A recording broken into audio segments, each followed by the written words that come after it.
Welcome to a special event with the Idea Collective for small business owners. This is our first pre-conference event, which I'm so excited about. The Idea Collective retreat is coming in November, the 5th through the 7th at the Grand Geneva Resort in Lake Geneva. And we have so many things to talk about today with our expert panelists. But this is a taste. This is a sample. This is an appetizer.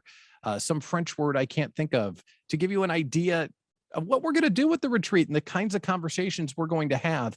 And if you watch through the show, we have a $100 discount code for you to grab your ticket for the retreat with the promo code WOMEN, creatively enough. And we will share all the details on that later on in the show. But first, a second about the Idea Collective for small business owners. If you're not really sure who we are and what we do and how are you different than a networking group and what's the deal here? Well, the Idea Collective is a select group of driven small business owners that get the idea that we will go further together. And it's not for everybody. Only those that are willing to show up and make themselves vulnerable and ask a question are the ones that get what they need out of this group. If you're a know-it-all that just slaps business cards and drives referrals and you just show up and be that guy, we're not the group for you. This group is for people that wonder, is there a better way to grow faster and get bigger and challenge assumptions and learn things? And also the group that's willing and confident enough to share what they know and help out a friend or colleague and really help all of us get further together. So if you're looking for the kind of support and a community to help you get further on your business journey, you might be right for the Idea Collective. And if you want to talk about it, let's do a one-on-one, patmillerideacoach.com. I'll tell you all about it. All right. So our group today is joining us for a very cool show. This idea of women, how they lead, how they grow their businesses, it wasn't my idea. These 4 women on stage today, they are big time sponsors for the Idea Collective retreat. And the reason why we're showing them off is not because they're sponsors. We're showing them off because they kick ass for a living. And that's pretty much the deal. So we want to see what have they figured out about running their business and what are some of the unique challenges that they've faced being a woman owning a business and growing a business. And what do they have to share with folks that are in the crowd today? So we encourage your questions, comments, and sarcastic remarks in the chat. So make sure you do that so we can get all of the best stuff on the air. But our guests today, Cheryl Litvin from First Associated Insurance, Susan Trumpler from Unstoppable Women in Business, Megan Schwan from Sidekick Accounting, and Talmar Anderson from The Boss Actions. So let's get this going. Talmar, I'm coming to you first. Bring it. How did this come together? Like, where did you guys get the idea of let's do a pre-conference event and talk about the challenges that you all face as women-owned businesses? Well, I feel like I'm stealing Cheryl's thunder because it was actually Cheryl that first mentioned it. We were connecting because of a million reasons. And we were specifically talking about the retreat. And we had both had others mention to us how cool it was that 4 of your sponsors, in fact, your main sponsors, were all women-owned businesses. And we weren't the first ones to notice it. People were bringing it to us. And I'm sure Cheryl can share more about that. But we were like, is this unusual? Is this odd that people are taking note of it? And so through that, we were like, what's so different about it? And maybe it was, we'll get into all kinds of things, but it was something fun and singular. And so we thought maybe people need to know that women business owners are out there and we're serious and we're ready to take advantage of all these opportunities to collaborate. And the retreat was just an obvious one to, I think, all 4 of us. All right, Cheryl, we'll talk about that, right? You started to get feedback from people that, hey, look at these amazing sponsors. They all happen to be women. And then you got the idea. Do you want to add to that? Yeah, I think that people kept coming to me saying, did Pat reach out to, X, Y, and Z? And so that's actually how the conversation started with Talmar. I'm like, did he reach out to you? And she's like, no. And then we figured out that the other ones didn't either. And then I'm like, well, what is unique about our decisions that we made to, get on board with the retreat with you? And, for me, it was super easy. It was, not only do I 100% believe in what you do, but I mean, Mel Robbins, like huge fan over here. So it was, for me, it was 100% gut reaction. I knew without 100% certainty that it was a no-brainer for me. And I have to learn to trust those gut instincts, not overthink it, just, yep, this is right. where do I sign? Yeah. And I'm so glad you guys did. And Susan, I think it's fair and probably obvious to many that men and women approach business differently.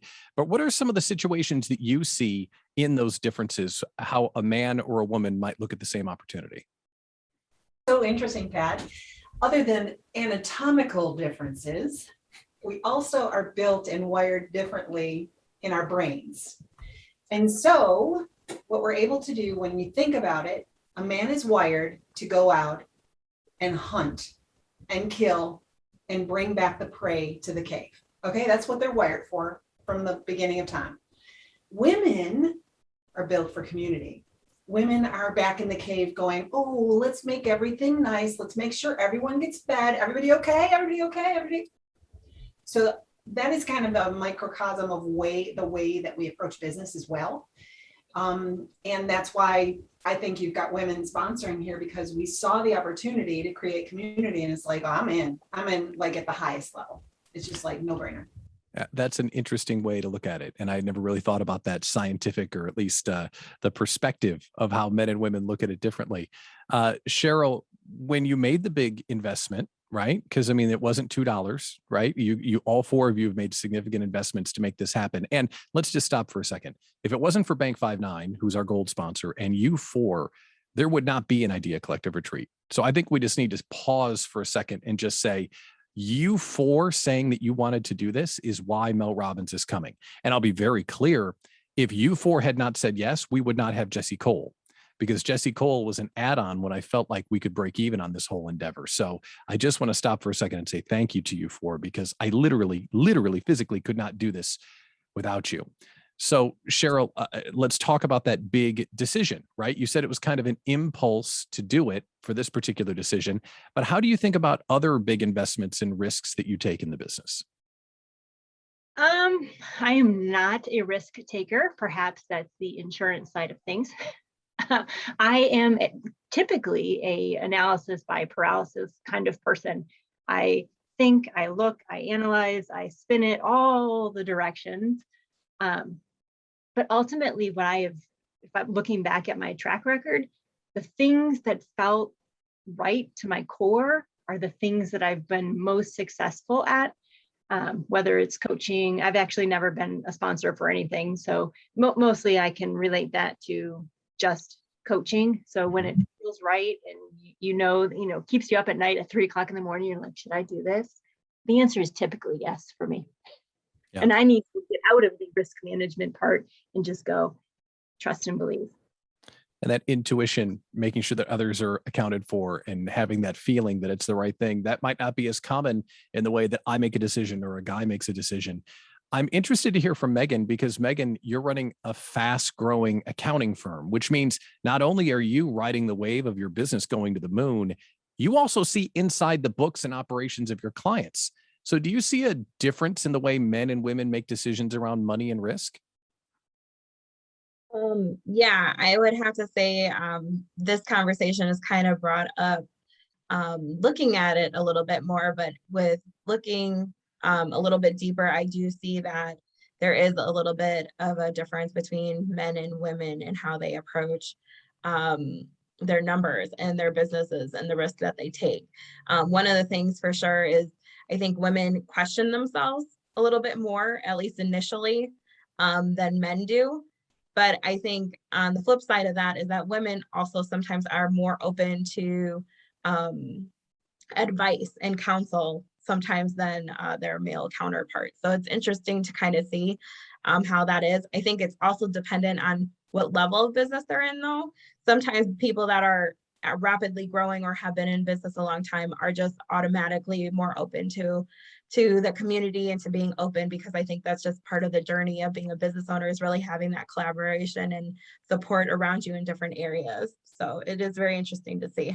And that's what the group's about. We want to make it a safe place to ask questions. And more importantly, and raise your hand if this sounds familiar, a safe place to give advice without getting mansplained about your perspective or point of view, right? Like, oh, here's Talmar. She's a genius. Thank you. I really appreciate that. Rather than, well, actually, like, we try not to have that kind of environment around here. So it's great to have you guys here. Susan, financial success often comes down to sales, right? That's your bag, helping people make money. And you literally coach women to increase their sales. So where do women that you coach have an advantage in making more money through selling, and where might they struggle a little? All right, thank you for asking this question. And I'm just gonna kind of tweak the framing of it just a hair. It is a women-man thing, but it's really more around feminine and masculine energy. So you can be a man that has the same attributes as a woman, right? Not physically, but through your energy, and be just as successful. But I believe that why women, the feminine energy, is very attractive in our environment today is because, similar to what I said around, it's our job to build community. It's our job to nurture relationships. And people buy on emotion. They justify it with logic. I believe women create an environment of collaboration, like Megan was saying, but nurturing the needs of someone is core to being good at sales. So I think we as women bring that to the table in a big way. And I find that an advantage. Okay, there are some disadvantages. Anything that's out of balance will become a disadvantage. So you can be that nurturing, loving, caring person, but you got to have just a little bit of that male energy that sets some urgency, authentic urgency, that does bring that little bit of aggressiveness to the table. But I think we lead with our natural tendencies, and we need to learn a couple of the things that will help us take it over the end goal line.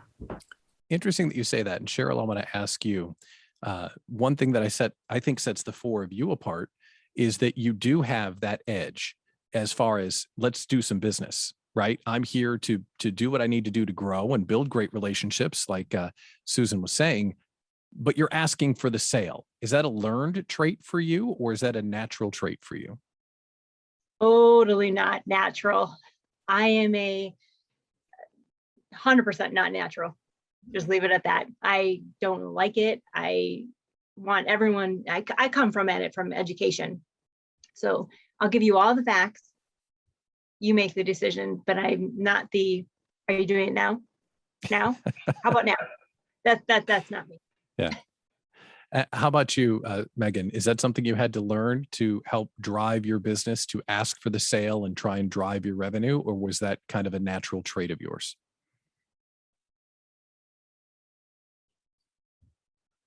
Megan, that question was for sorry. you. Is that natural to you? No, that's okay. Is it natural to you to ask for the sale and drive for revenue? Or is that something you had to learn as you ran your business? It's definitely not a natural thing. I actually was just talking to somebody about this because we're going to go to conference next week. And I was just talking about how much energy it's going to take to talk to all those people. So for me, it's definitely not natural for me to be in that being, but it's definitely something I've learned with being a business owner. One thing I want to make sure we do is we have so many great people in the room today, and we'll have people that watch the video and they're watching on the Idea Collective Facebook page and some of our guests' pages as well.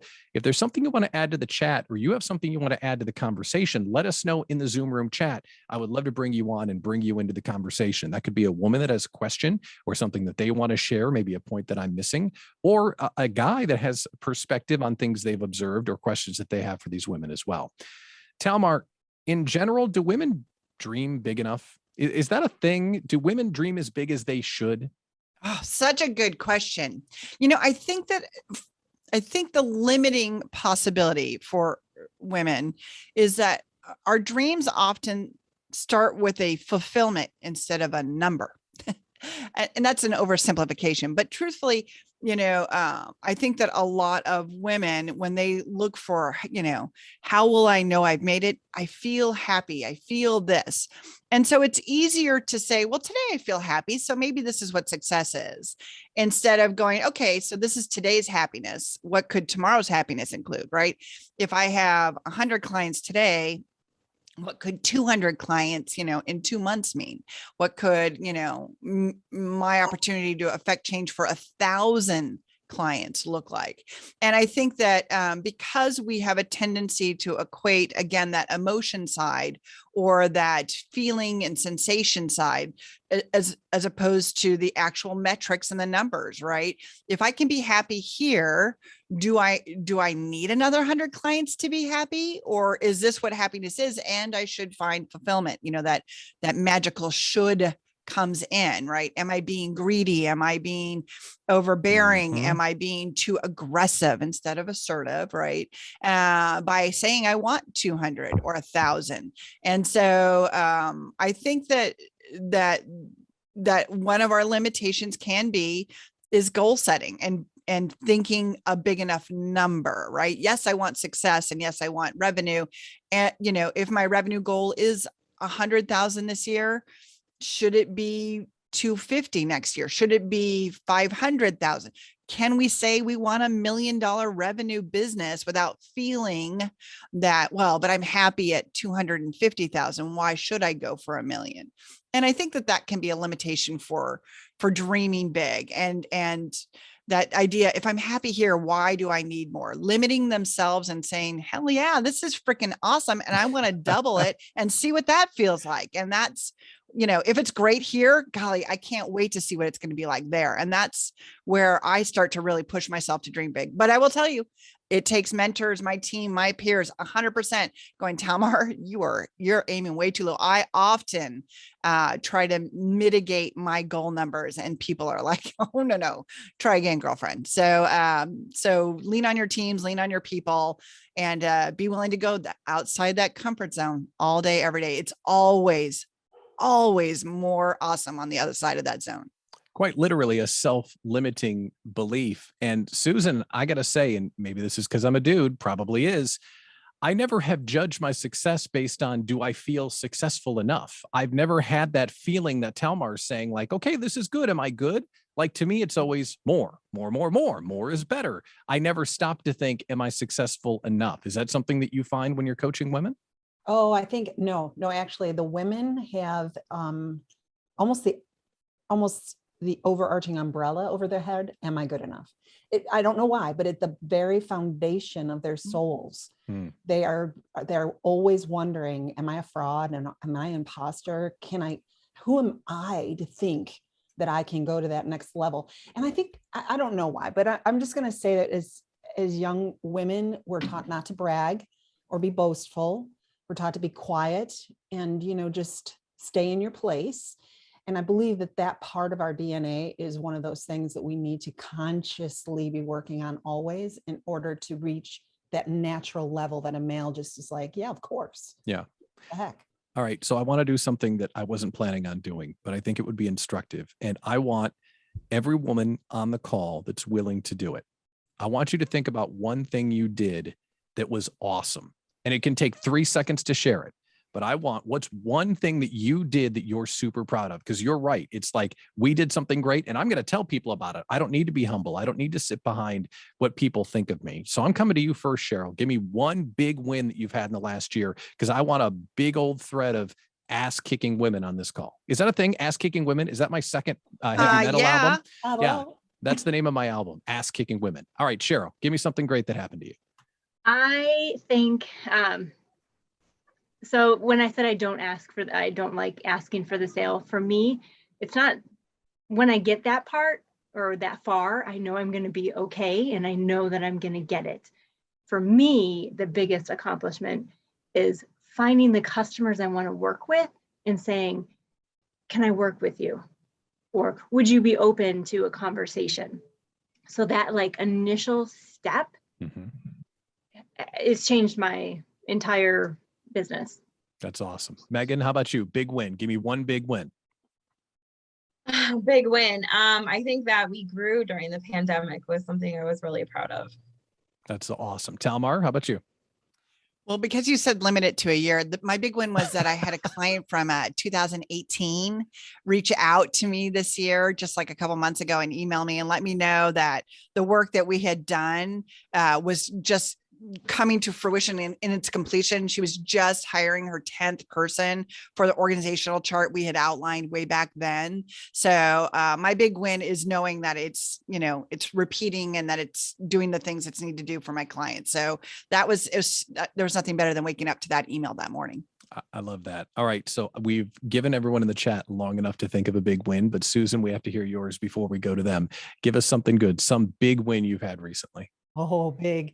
I overcame my limiting belief that I'm too old to do something new. Yep. I just kicked ass this year and did something that scared the bejeebies out of me. Good catch. Go for it. And it has worked out so well, and it was a risk, and I proved myself wrong. That's amazing. All right. So A is the start of the alphabet. Abby, big win. Give it to us quick. Give us something good. Come on. This is a pump up session. This is a show off how awesome we are. Come on. Give us something good. Well, I had put it in the chat, but it's that I don't have to chase people for them to hire me. Good one. I'm not begging, and Not I don't begging. have to. That's huge. That's a good one. That's All right. huge. Let's see who else is here with us. JB, how about you? You got one for us? Give us a big win, something good. I'm going to just go with surviving the pandemic right now, because big wins go right to the other pile and I move on to what's next. So it's hard. It's a good question, Pat. Yeah, well, survival is definitely something we can all chalk up. In fact, when we get to the retreat, the theme on Friday for me is going to be, oh my God, we made it, right? Because Friday is about connecting with each other and getting to build our relationships. But there is a big part of Friday night where it's themed a celebration dinner.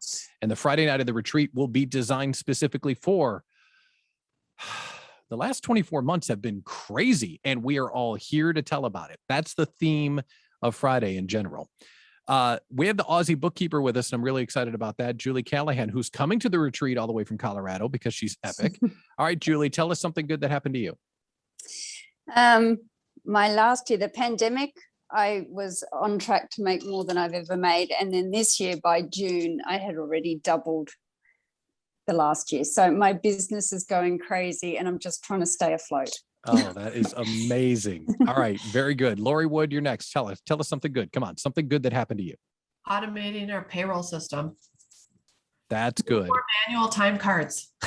And how did you make that decision to do it? Was that a hard decision to make or a hard process to overcome? Not for me. No. I believe in automation. It makes things a lot smoother for our employees.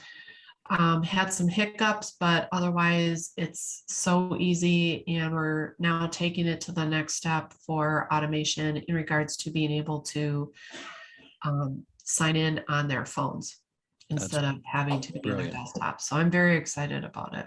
Good for you. Now, I swear I didn't do this on purpose, but speaking of automation, Melissa Blair is next. You see what we did there? All right, we had Melissa, nothing to do with that. I know, that right? was JB. And JB, you should have a million things you should be proud of. Mhm. I think we can think of your things faster than you can. That's the truth. I'm with Susan on this. I wrote it down right away. Okay, this isn't in the last year, but I quit my job, a good paying job at 55 years old. This November, I'm going to be 60 and we're still here. We're kicking it.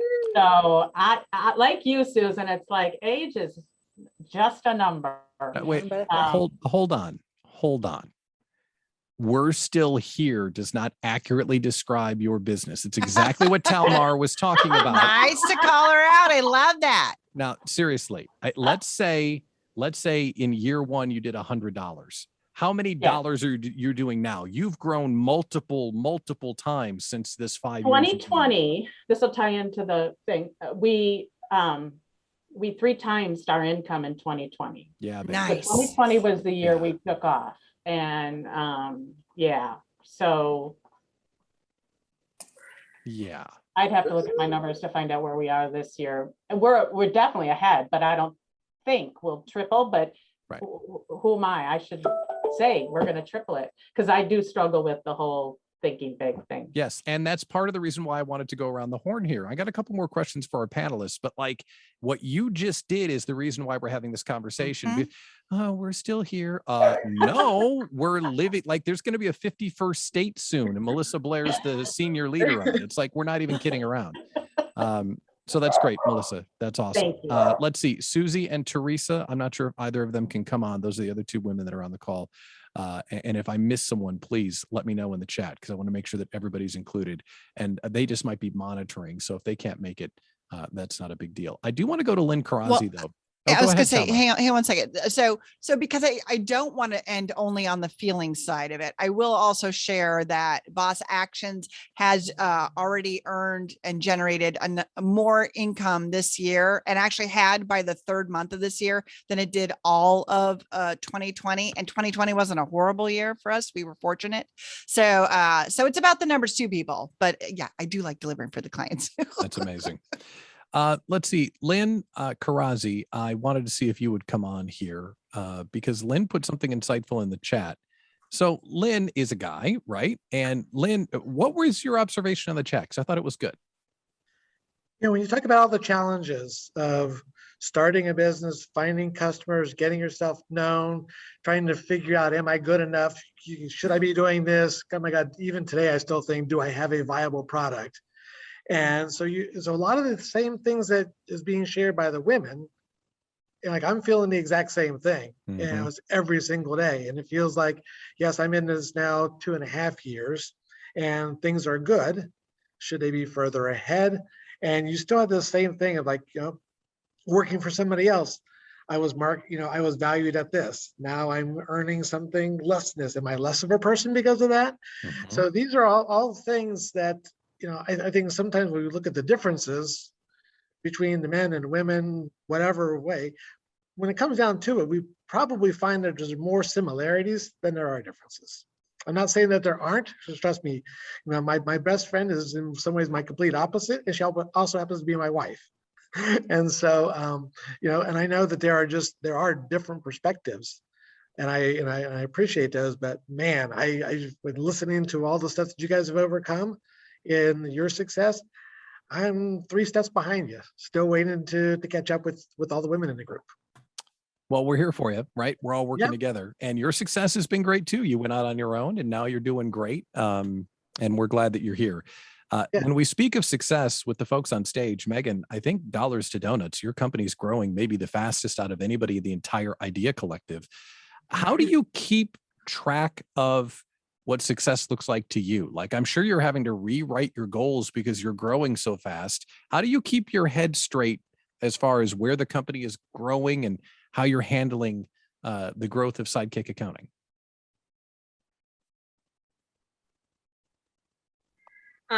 Yeah, it's funny you say that because I wrote a vivid vision earlier this year, and I was just thinking about how I have to rewrite it because my goals have changed so much this year already. And honestly, a big part of that is my business coach to think bigger than I have ever thought that I could probably think.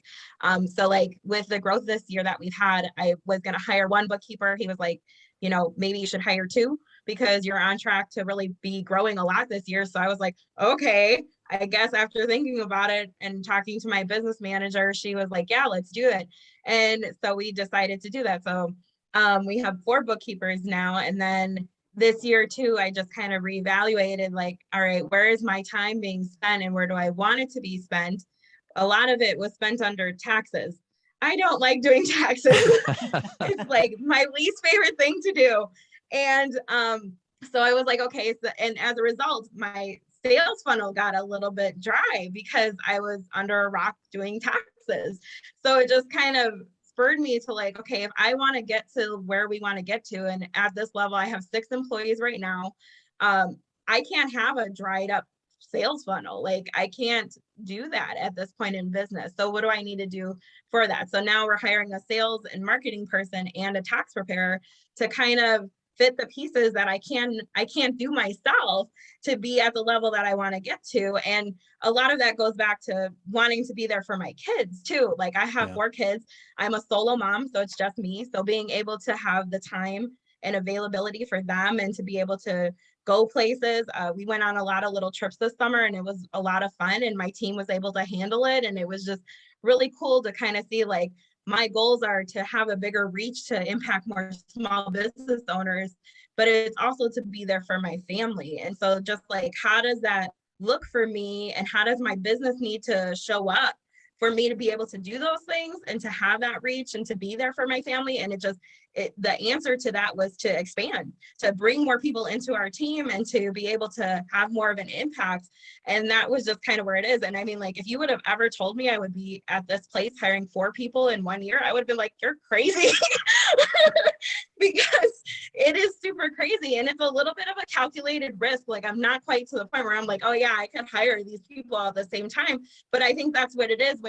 When you grow a business, you're taking calculated risk at each level. It's like, if I do this, then I'll have a salesperson who's going to bring in more sales, which means I'm going to make more money. And all the systems are getting set up as we go, which is going to make us more profitable. So it's like a journey, but it's scary. Like, I'm terrified. I'm like, what if I totally flop? Like, hire all these people and just fall flat on my face? But at the same time, like, I can't think about it like that. I got to keep pushing forward. And I know what it's taken the last 7 years that I've had my business. So I know the numbers are there and the operations are there and all the whatever you want to call it has been there.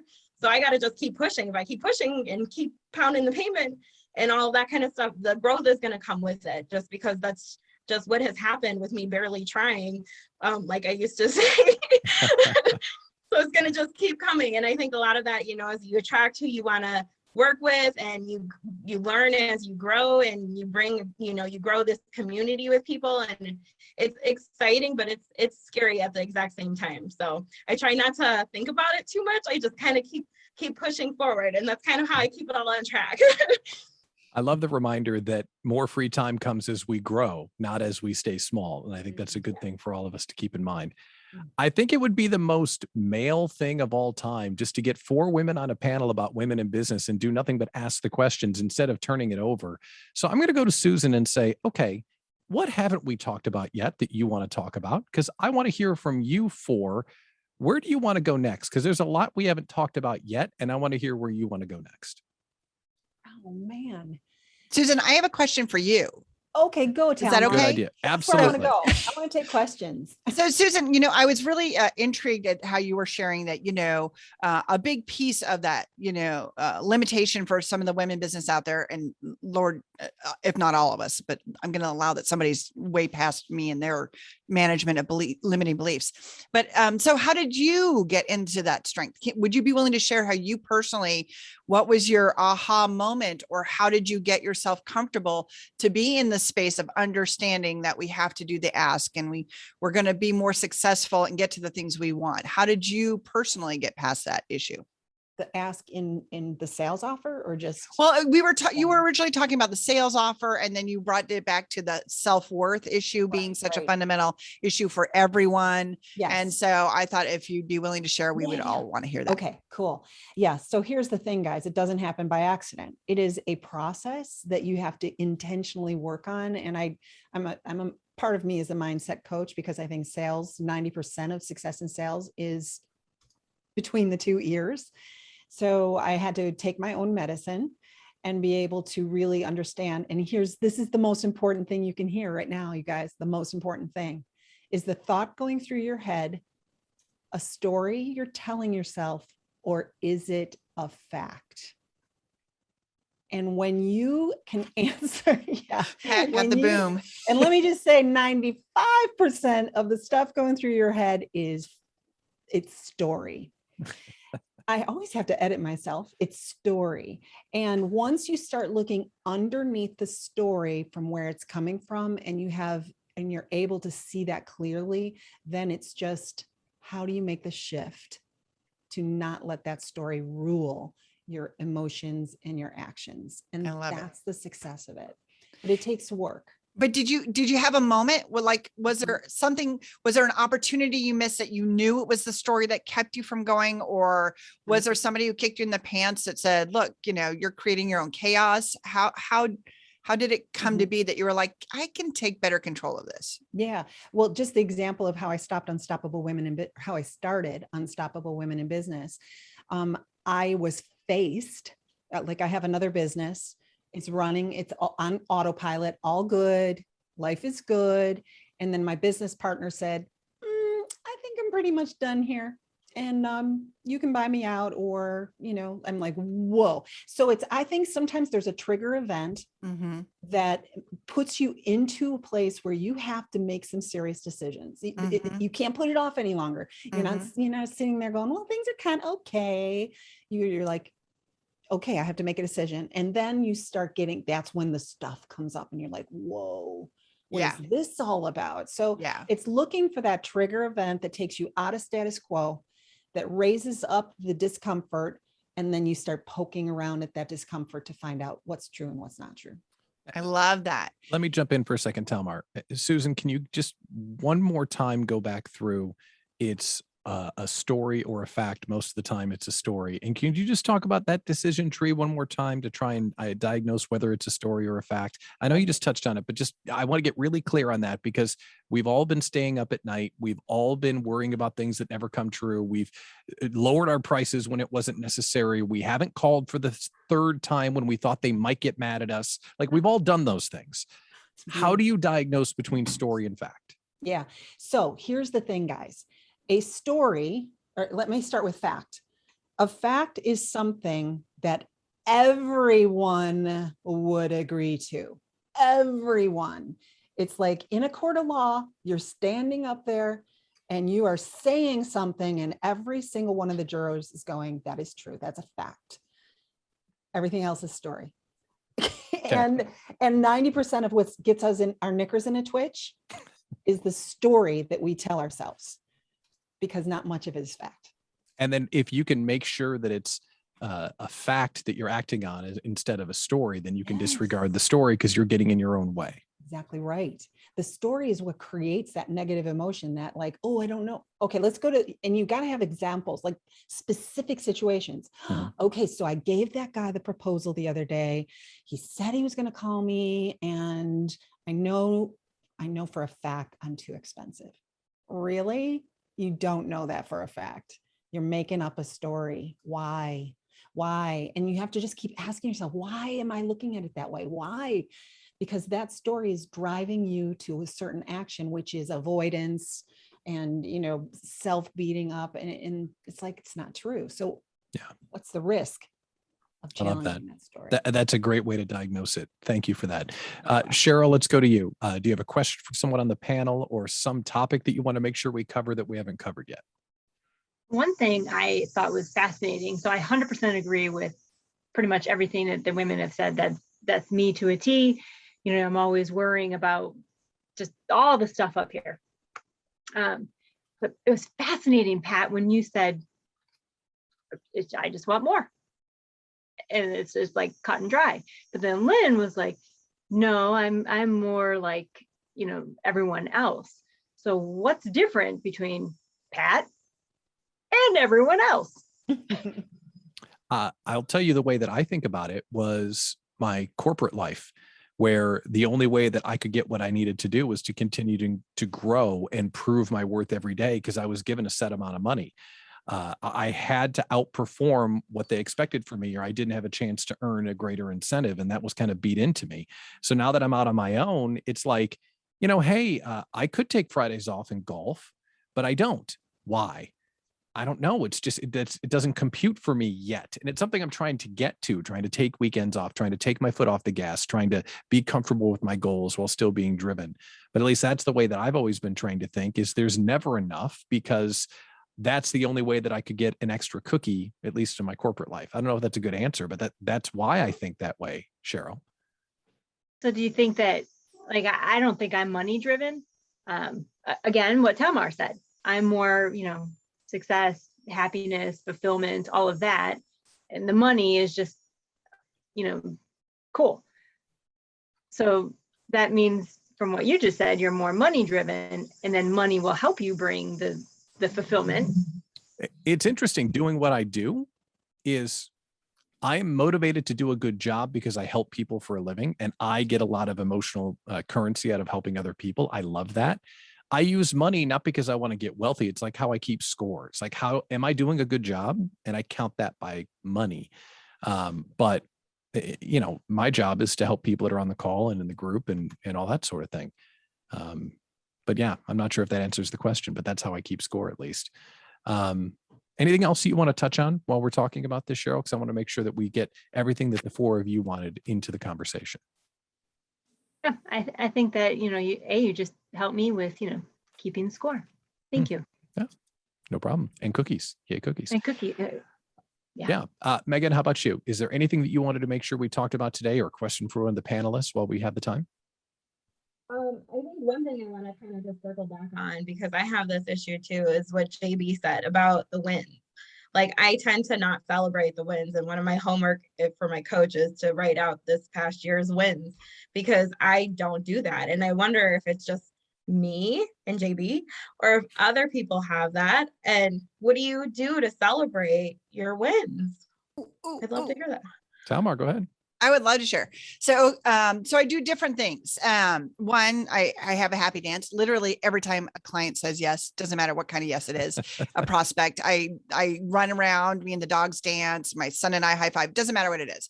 Physically reacting to every little thing is super helpful for me to keep my momentum going, because a lot of the time I'm in this fabulous, very small room by myself.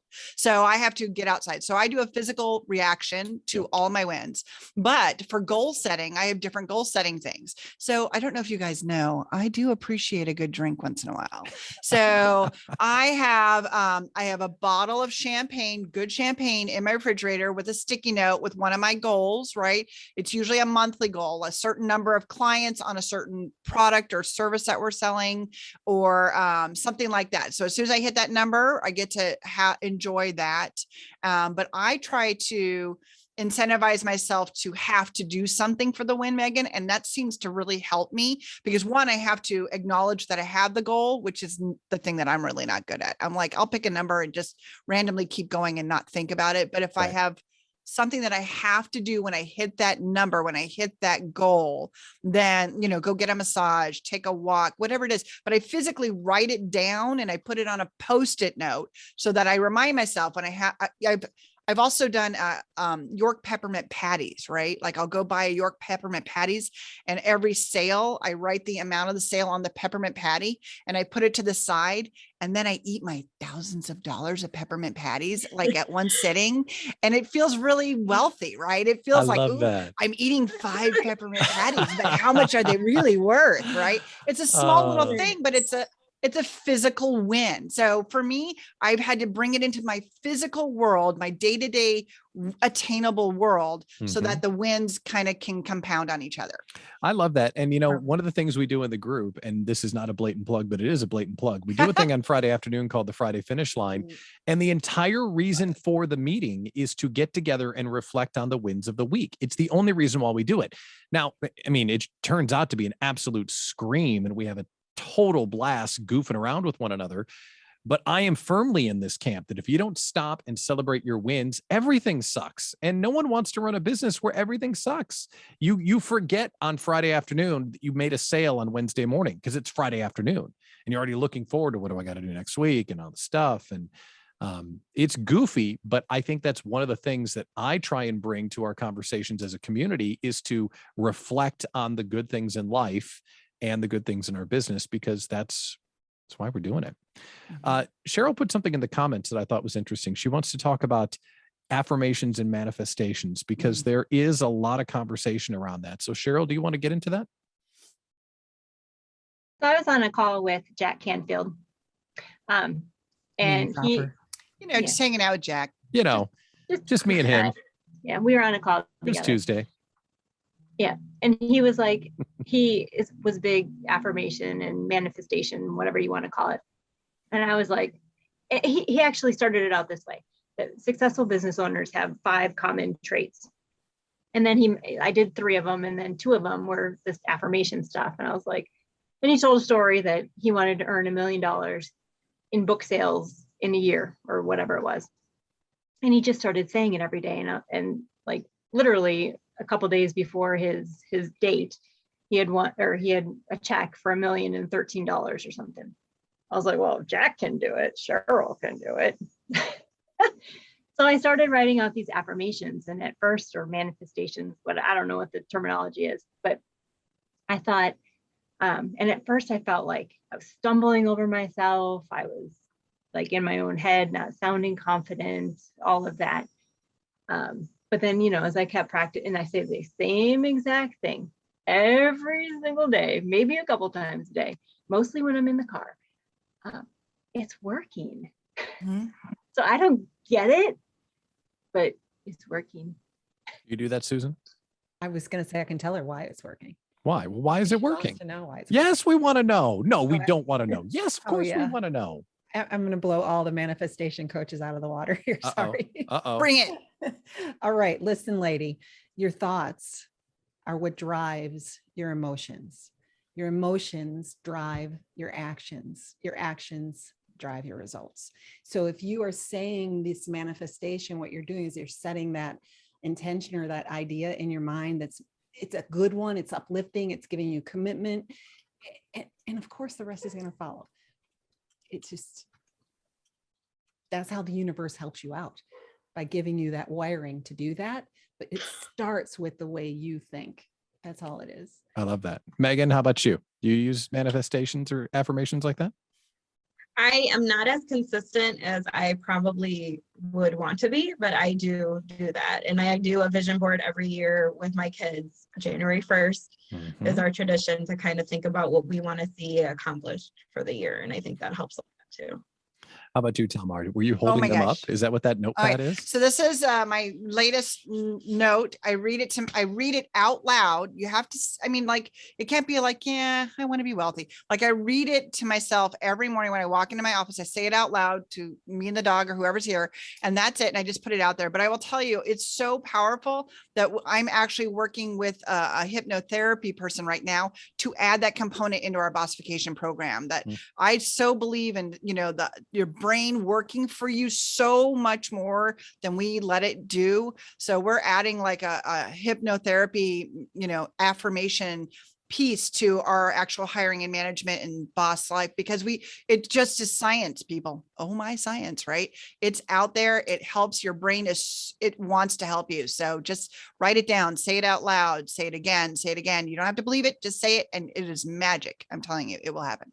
Well, I know some people that are on the call have a hard stop at noon, so we've got to wrap up here. And everyone's had the chance to inject something else into the conversation that I didn't cover. Talmar, I didn't give you the chance. Is there anything in particular that you want to cover that we haven't talked about yet?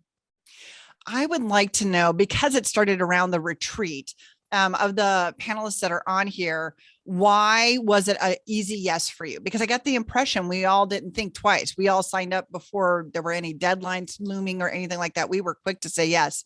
So why was this such an easy yes decision-making for you and your business? And let's start with Cheryl.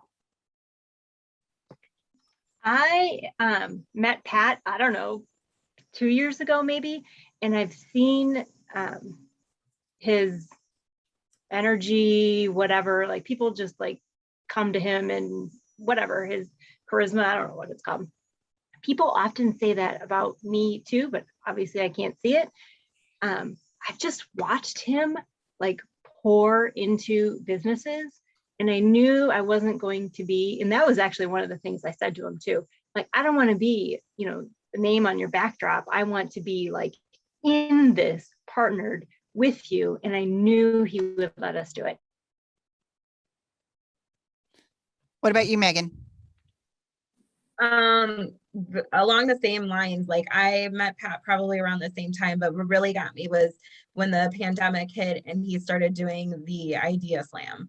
Like, that was just so amazing. Like, you had all these business owners that were just like struggling and reeling, and Pat just kind of pulled it all together. And I love when people give back. Like, it resonates so well with me. And I just wanted to be a part of that, and to support Pat, but also all the business owners that he comes in contact with, because I just feel like the more we collaborate, the bigger reach we have and the more impact we can have as well. So it was a no-brainer for me too. I love it. Susan, what made you say yes? So listen, I truly believe that every single person on this call needs to have a budget for sponsoring conferences. It is a huge way for you to get visibility and connect with the people who you want to be your ideal clients. So I have a budget for it. And so then it just comes down to, where am I going to allocate that budget? And like the others, I agree with y'all. Pat creates that environment that I believe my avatar will be in, and I will enjoy going to and being part of. And then part of it was, I just wanted to freaking do a Friday finish line in person. Oh, I love that. And I was willing to pay for it. I love you guys. I needed to meet you all. I'm the outlier here down in North Kakalaki. Oh, I'm not there either. I'm in That's Virginia. true. Yeah. Oh, it's time. There is something about being in person with people that deepens the relationship and the benefit you get from each other. So if I'm going to go to a conference, I might as well sponsor it. Sorry. I Pat. love it. I love it. And for me, it was the same thing. Mine, I miss business. I was like, this is where my clients are going to be. This is where I can help people more quickly, more easily make those decisions and understand that they can, build teams that are amazing. And so why wouldn't I want to be there with these people that I love? The Idea Collective has been just such a great environment. And again, Pat, you were definitely part of that decision-making, right? I have complete faith that the people that you attract and bring into this room are going to be of the quality that I've had the opportunity to be in part as in the community. And, Friday Finish Line is one of the few things that I get to attend pretty regularly in the collective. And it's my people, and it's, DLMF and all the good stuff that goes along with that. So for Boss Actions, it's actually only the second conference we have sponsored, and we're excited to be involved with this retreat very, very much. This is the part of the conversation where I say, thank you, ladies, for being on the show today. But thank you for what you all just said and what you shared. I really appreciate it. And I appreciate you and the vision of having an in-person retreat. For the folks that have been around since day one, they know that this is something I've been talking about for 2 or 3 years. And it's built off the back of what my wife, Abby, and I do every December. We get away for 3 days and we plan our business. And that time to get away and think about what we're doing is something that people were curious about. And it's how we have found our success. And the idea of getting us together and doing this, it's just something I've always wanted to have happen, and I could not do it without the 4 of you. So first of all, thank you for sponsoring, and thank you for coming on today. And there's a question in the chat of, wait a minute, Friday Finish Line, we should do that at the retreat. Hello. What do you think we're going to do? Friday afternoon, there's a happy hour, and then the celebration dinner, an entire dinner designed to reflect on our wins and talk about what's going on. So trust me on this, Susie and the team and myself. The agenda is lights out. It's just going to be, I could not be more excited.